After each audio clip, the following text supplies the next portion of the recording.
Unit 3 semantic parsing అనే thought fares అనమాట. ఇది ఏంటిది, మనము మీనింగ్ని అర్థం చేసుకుంటాం, ఒక సెంటెన్స్ యొక్క మీనింగ్ అర్థం చేసుకుంటాం మనం సిమాంటిక్ పార్సింగ్. ఇక్కడ చదివితే మీకు అర్థమైపోతుంది, అంటే బాగున్నాయి సెంటెన్స్, సింపుల్గా ఉన్నాయి. The process of understanding the meaning and interpreting of words, science and sentences structure is called semantic.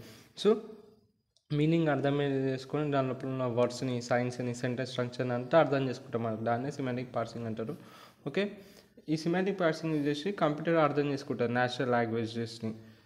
ఇప్పుడు మనం మనుషులం ఎట్లా అర్థం చేసుకుంటామో తెలుగు, ఇంగ్లీష్, అట్లనే కంప్యూటర్ కూడా ఈ సిమాంటిక్ పార్సింగ్ యూజ్ చేసి అది అర్థం చేసుకుంటుంది.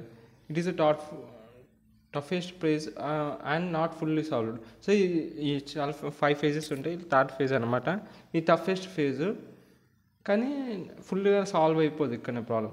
సిమాంటిక్ అంటే ఏంటిది, సిమాంటిక్ మీనింగ్ ఏంటంటే స్టడీ చేయడం, మీనింగ్ని స్టడీ చేయడం సిమాంటిక్ అంటే. పేర్సింగ్ అంటే ఆ వర్డ్స్ లోపల ఇట్లా వర్డ్స్ ఉంటాయి కదా, ఒక వర్డ్ ఇంకో వర్డ్కి ఏంటి relation, identify and relate the pieces of information. So మనకు పీసెస్ ఆఫ్ ఇన్ఫర్మేషన్ ఉంటే సెంటెన్స్ లోపల వర్డ్స్ ఉంటాయి. సో ఆ వర్డ్ అర్థం చేసుకోవాలి, వర్డ్కి ఇంకో పక్కన ఇటు సైడ్ వర్డ్స్ కూడా, ఆ రెండు వర్డ్స్ మీడియంలో రిలేషన్ అర్థం చేసుకోవాలి, దాన్ని పార్సింగ్ అంటాడు. మీనింగ్ని అర్థం చేసుకోవడానికి సిమాంటిక్ అంటే, ఆ రెండు కలిపి సిమాంటిక్. సో ఆ సెంటెన్స్ని అర్థం చేసుకుంటున్నాం ఏంటంటే కంప్యూటర్ అర్థం చేసుకుంటుంది, సిమాంటిక్ పార్సింగ్ యూజ్ చేస్తుంది, న్యాచురల్ లాంగ్వేజ్ చేస్తుంది, ఎట్లా మనుషులు అర్థం చేసుకుంటారు. సిమాంటిక్ ఇంటర్ప్రిటేషన్ ఏంటిది, ఇట్స్ ఎ లార్జ్ ప్రాసెస్ ఇది చాలా లార్జ్ ప్రాసెస్. ఇలా వేరియస్ కాంపోనెంట్స్ ఇన్వాల్వ్ అవుతాయి.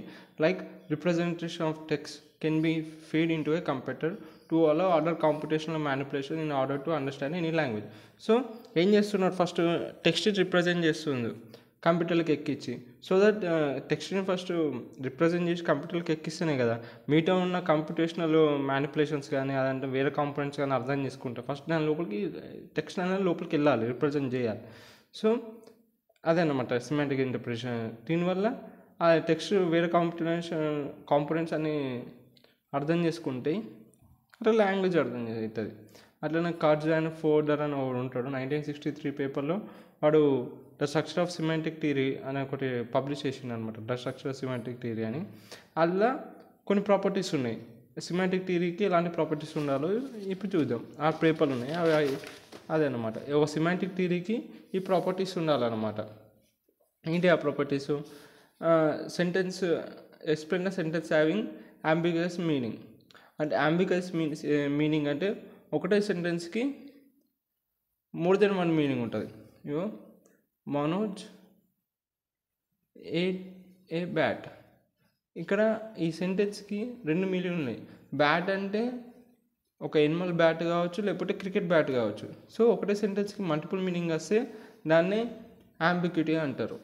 సో అది అర్థం, ఈ ఫస్ట్ ప్రాపర్టీ ప్రకారం ఆ సెంటెన్స్ యొక్క అంబిగ్యూటీ మీనింగ్ని అర్థం చేసుకోవాలి. ఇంకోటి dissolve the ambiguous of words in context. ఇప్పుడు ఇంకొక ఎగ్జాంపుల్ చెప్తా.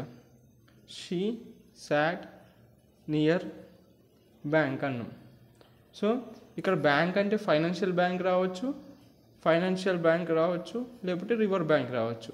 సో ఈ సెకండ్ ప్రాపర్టీ ఏంటిది, ఆ సెంటెన్స్ని అర్థం చేసుకోవాలి. అంటే ఏదైతే అంబిగ్యూస్ వర్డ్ ఉన్నాయి, ఇక్కడ బ్యాంక్ అనేది అంబిగ్యూస్ వర్డ్, ఈ బ్యాంక్ అనే వర్డ్ అర్థం చేసుకోవాలి. అది ఎలా అర్థం చేసుకుంటుంది, బేస్డ్ ఆన్ ద కాంటెక్స్ట్ పరంగా అర్థం చేసుకుంటుంది.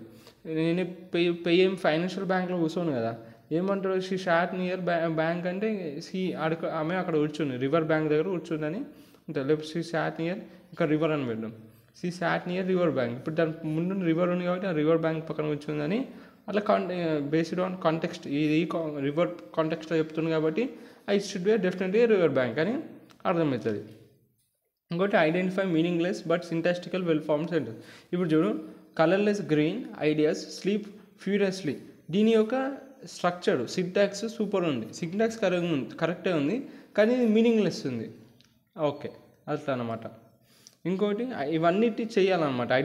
మీనింగ్లెస్ ఉన్న సింటాక్స్ కరెక్టే ఉంటుంది కానీ మీనింగ్లెస్ ఉంటుంది, దాన్ని ఐడెంటిఫై చేయాలి సిమాంటిక్ థియరీ అంటే.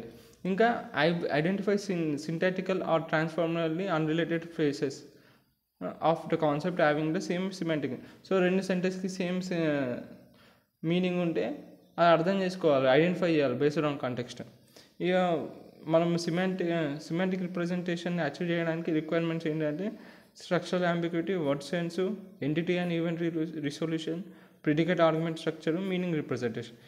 ఇవన్నీ రిక్వైర్మెంట్స్ ఉంటే మనము సిమాంటిక్ రిప్రజెంటేషన్ అని అచీవ్ చేయగలుగుతాం. ఇవన్నీ ఒక్కొక్క వీడియోలో నెక్స్ట్ ఈ చాప్టర్లో వస్తాయి అన్నమాట.